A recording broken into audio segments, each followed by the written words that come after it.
Okay guys, 3, 2, 1. Hola Brazil! I'm Sweet Label PJ. I'm Sweet Label Mix. Sweet Label Mai. Sweet Label RV. And we are Sweet Label Band. Happy, happy, happy, na na. Happy, happy, happy, na na. Happy, happy, happy, na na. We are band from the Philippines at gusto namin share sa inyo ang newest single namin entitled B-Day. It is available in YouTube, Spotify, and iTunes. And guys, don't forget to follow our social media accounts. Wag na natin patagalin. We're here today para mag-react sa mga iba't ibang uri ng urban legends from Brazil. So, number one sa ating list ay yung The Bagsman. Ano ba tingin niyo yung The Bagsman? Siguro parang may matanda na na nagbibigay ng bags. Kasi mga Bags.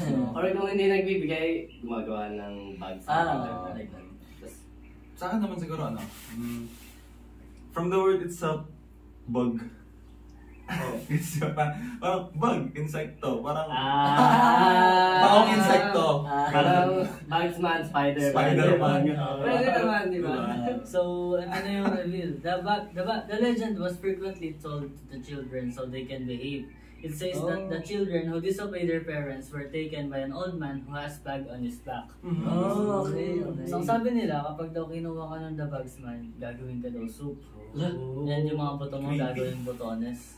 Parang naalala ko, di ba, sa Philippines parang may same din tayo na senaryo na ganyan. Yung puting van, naalala niyo yun? Yung panakot ng matatanda kapag daw lumabas ka pag gabi na, sasabihin sa'yo, sige ka, baka makuha ka ng puting van, tapos yung isa-sell yung internet. Takot yung mga bata pag may dumadaan na puting van. Next naman sa ating list is yung Villarinos Devil. Oh, ito yung dancer, di ba? Anong dancer? Dancer Dancer nga. Bakit dancer? Kasi ganito, pero isang foreigner na dumayo doon sa isang lugar. Tapos meron doon isang dance contest, tapos sumali siya doon yung foreigner. Tapos nanalo siya doon sa magaling niyang sumayaw. Then, ano ba yung mga Jabberwockies gano'n? Siguro, mga ganun. Then after that, once nung inalis niya yung hat niya, meron kasi siyang hat, tapos nung inalis niya yun, nagsitakbuhan yung mga tao kasi nakita nila, may sungay. May sungay siya. Parang siyang demon, gano'n. So parang nung after niya manalo na gano'n siya, identity reveal gano'n. Tapos bigla siyang nawala after nun. Bigla na lang siya nag-disappear talaga. Parang mystery talaga siya. Para sa mga ghost. Pero parang nakakatakot yun, no? Like yung ikaw yung audience doon, parang nagkaroon ka ng encounter with the devil kasi or parang something na mystical creature siya kung may horn siya. Ano kaya feeling nanonood ka lang sa dance contest, tapos bigla. Kaya tapos parang hindi mo surprise, may pa-surprise pala. Tapos yun daw na ang itsura niya daw is blonde hair with blue eyes. Mukhang pogi naman pala. Hindi ba yun? Hindi naman ako blonde sa Hindi po ako yun. Yan, so bago pa tayo magkatakutan dito, yung next naman natin, ako naman yung magpapaguess kung hulaan yung may ano kayo dito or may idea kayo dito sa urban legend na to. So yung urban legend na to, tinatawag to sa Brazil na Blonde Woman from the Bathroom. Sige. Ano to? The Grudge. Blonde version. Ay, white lady. Parang white lady. Ganun.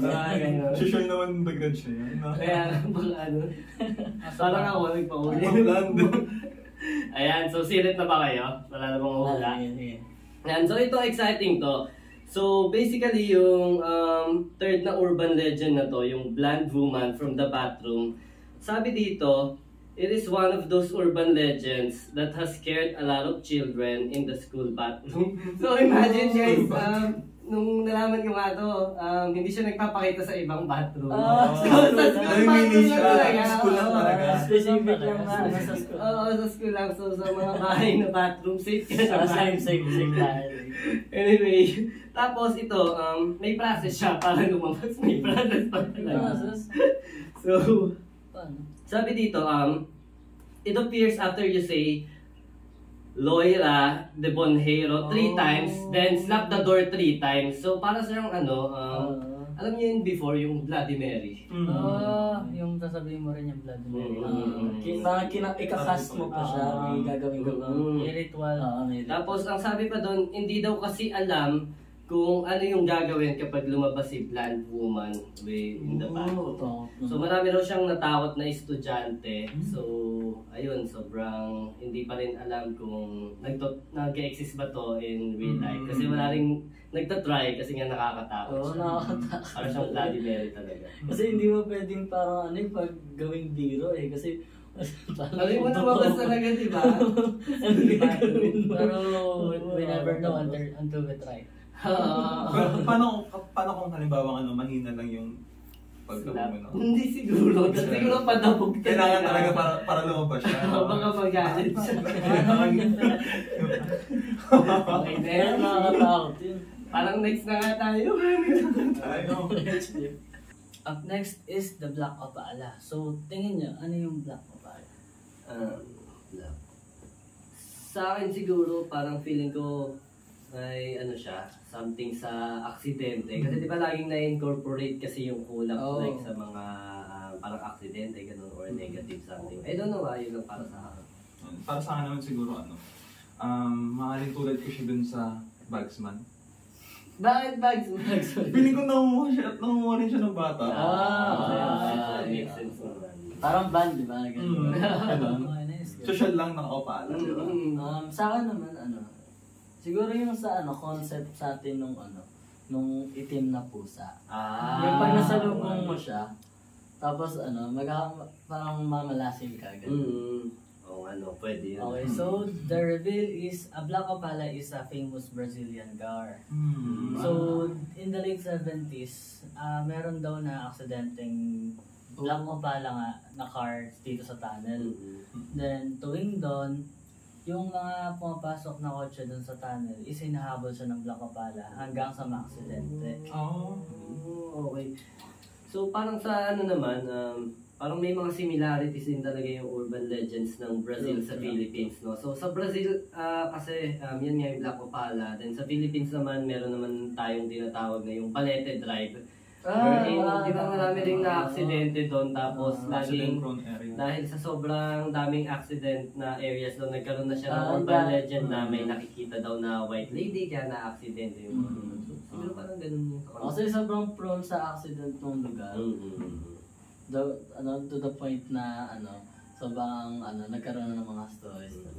Then yung Black Opala after ng early 70s, in the late 90s, nag-evolve yung yung urban legend. Naging na daw, yung Black Opala, yung driver na to nag-o-offer ng mga sweets sa mga bata and kukunin nila yung bata, which is related nga din sa the bags. Kasi yung mali mo yung sa atin yung puting ban. Parang kasi kaya mo pa siyang iwasan, takot yung mga bata. Paano yung dito? Kasi aware pa sila. nag-o-offer pa ng mga candies na magugustuhan ng mga bata. Utupan nila yung mga kids. Urban legend. Madali pala ako makakuha sa Brazil. Kaya nga. Tayo pa naman, mahilig ka ba naman sa sweets? So guys, pasok tayo sa number 5 natin. Ito yung list natin. Number 5 sa list natin is yung Cups game. Cups game? So palagay nyo guys, ano to? Idea. Cups game.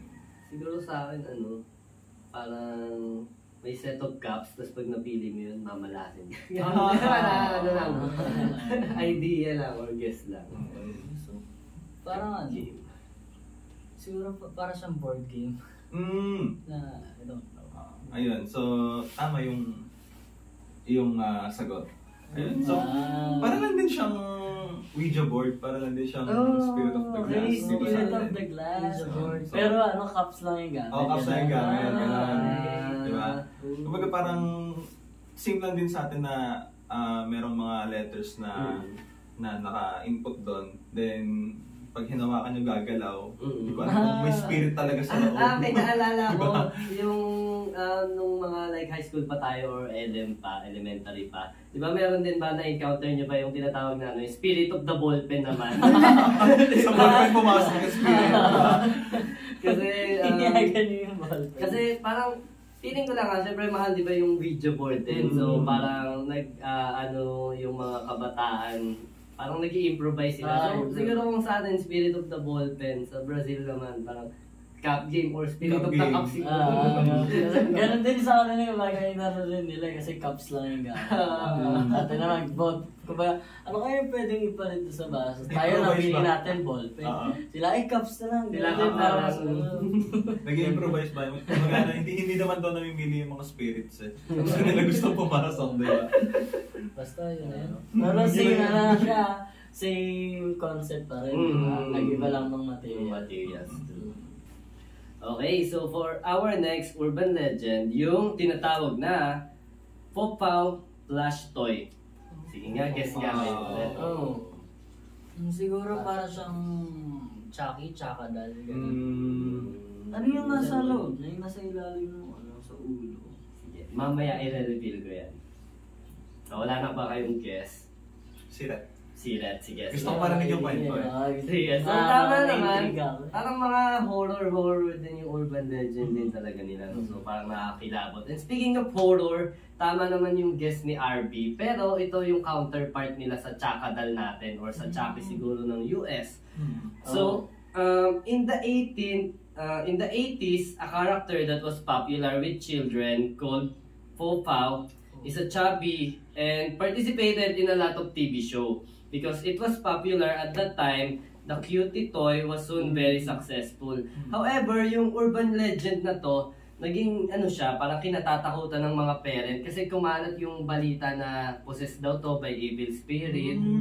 And aside doon, bukod sa possessed siya by evil spirit, may mga nagsabi din or may mga nakabili nung Popaw na toy na to, na pagtanggal nila nung head niya, so yun yung kanina yung tinatanong mo ano yung nasa loob. Meron siyang knife sa loob. So di ba parang aside from being possessed, parang naging deadly weapon din siya and hindi talaga siya good for a toy. Nakakatakot naman kasi for the parents kasi yung mga bibigyan nila dun sa mga anak nila, di ba? Tapos merong deadly weapon din sa loob. So pag inisip mo, meron siyang knife dun sa loob. Kaya nung time na yun, nung kumalat yun na yung mga toy daw yun, yung Popaw toy is may deadly weapon sa loob. Ang tanging lang daw or resolution para maalis siya kasi nga parang nakakatakot talaga siya is to burn yung toy mismo na nabili nila. At karamihan talaga yung lahat nung nakabili na parent talagang sinunog nila yung toy para ma-dispose to. So yun yung Popaw Plush Toy. Sumikat pa naman ng sobro, di ba? Kaya ang dami siyang bumili talaga. Medyo malala pala yung urban legend kasi even parents natatakot. So kakaiba to yung Popaw Plush Toy. So next on the list is the Xusa's LP Records. So tingin nyo, ano yung Xusa's LP Records? Ako po. Feeling ko yan eh. Yung familiar kayo dun sa mga songs na binabackmask, tapos may hidden message. May mga demonic something message na dinideliver yung song. Dahil yung ganong songs na sinasabi nila pag binaligtad. May hidden meaning na. So tama naman si PJ. Everyone listened to the music in the vinyl records. In the 80s and 90s, the most popular Brazilian artist with the children was Xusa's TV host. And ang sinasabi nila, yung kapag daw binaligtad mo nga yung vinyl ng Xusa's LP Records is makakarinig ka ng demonic. So di ba din, parang worldwide din naman basta sobrang hit nung song. Sobrang sikat niya, parang sometimes piniplay ng pabaligtad tapos may nadidinig na hidden message. Parang yung isang banda na interview. Then sabi pa nga nila nun, sa totoo lang hindi daw sila makapaniwala na ganun yung madidinig kapag binaligtad. Kasi parang mahirap naman daw mag-compose ng pabaligtad. Then kapag binaligtad maganda. Kaya natin sa mga songs natin. Parang ayaw ko pinatry. Parang nakakatawa. Love song tapos pag binakmask pang heartbreak. Ano yung mas maganda pala pag binaligtad? Oo, di ba? Okay, ito ano nating lahat to. Yun. Ang number 8 sa ating list ay ang McDonald's Burger. Bakit kaya si McDonald's Burger ay nakapasok sa list ng urban legends ng Brazil? What do you think, guys? Idea. Siguro sa akin, guess lang kasi di ba may movie na It, then syempre sumikat yung parang serial killer na clown. Baka dahil doon kaya na-incorporate yung mako. Pero wild guess lang yun walang idea. But may burger. An idea. Pass. Okay, sige. Tapusin na natin ang secret dito sa issue na to. Yung issue kasi na to, hindi talaga siya nanggaling sa Brazil mismo. So outside sa country. Yun, hanggang sa, alam niyo naman, may mga kwento na kumakalat. Na-adapt ng Brazil. Hanggang sa, yun nga, nung nakapasok sa Brazil, parang sobrang naging conscious ng mga tao. Tapos dumating sa point na parang gumawa pa sila ng petition para pasukin lahat ng McDonald's branch. Pero ano ba yung parang secret dun sa burger? Ang sabi kasi nila, dun sa burger na daw yun, yung ginagamit na meat, may kasamang uod. Yun lang naman. Pero parang, katulad yan, sa atin, siopaw. Sa bagay. Tapos diba? Actually, dati din naman sa atin parang nagka-issue din na yung ginagamit daw na patty talaga is yung daw bulate from the bukid.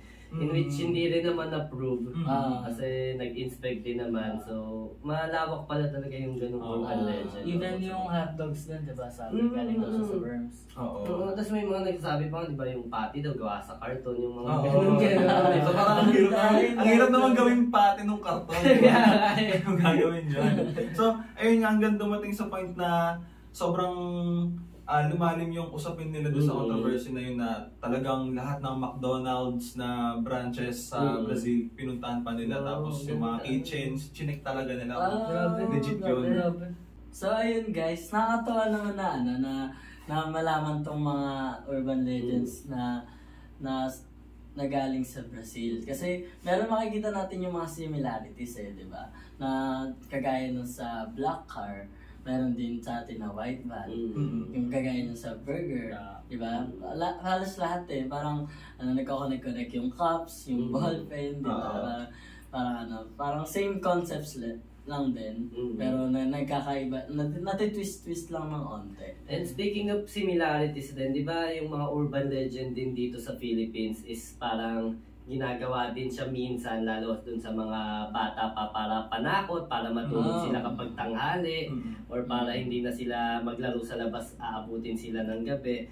So, I think yung urban legend sa different countries such as Brazil and Philippines, parang may same din siya na gamit and may same din siya na timeline sa buhay mo kung kailan mo siya maririnig from your elders, di ba? Pero kasi ito, part of culture na lang din. So, isipin natin dati, mga bata tayo na sinasabi sa atin ng mga parents natin, ng mga lola-lolo natin na matulog ka sa hapon kasi hindi ka tatangkad. Hindi ka lalaki pag hindi ka kumain ng margarine. Pero sabi nila. Pero as we grow old, di ba? Parang naunawaan natin, naintindihan natin na si mama, si papa, inutulang ako. Pinatulog na ako ng hapon para hindi ako magpasaway. Di ba? Ganun lang naman siya. Ganun lang siya kasimple. And nakakatawa aralin yung Brazilian cultures and beliefs. And especially urban legend, nakaka-surprise. Nakaka-surprise. And ang daming similarities. Natutuwa tayo kasi na-compare natin similarities natin. So paano pa kung yung mismong Brazilians yung kausap natin? Diba? Parang ang sarap makipag-usap sa kanila and mag-share ng culture. So we're excited to meet you Brazilians. Yes, hopefully we'll able to meet our Brazilian fans. So, okay guys! So that's it for today's video. Thank you guys for having us. Sobrang saya namin, nag-enjoy kami ng sobra na malaman at mapag-usapan yung mga urban legends from Brazil. We love you so much guys. And we would like to thank Highway Star Channel. Thank you po. Maraming salamat po. And please follow our social media accounts at Sweet Label Studios and my personal account at sweetlabel_pj. Mine is at sweetlabel_mix. Follow me on IG at sweetlabel_my. Follow me at sweetlabel_art. And again, we are Sweet Label Band. 3, 2, 1. Obrigado, Brazil! Thanks so much! Goodbye!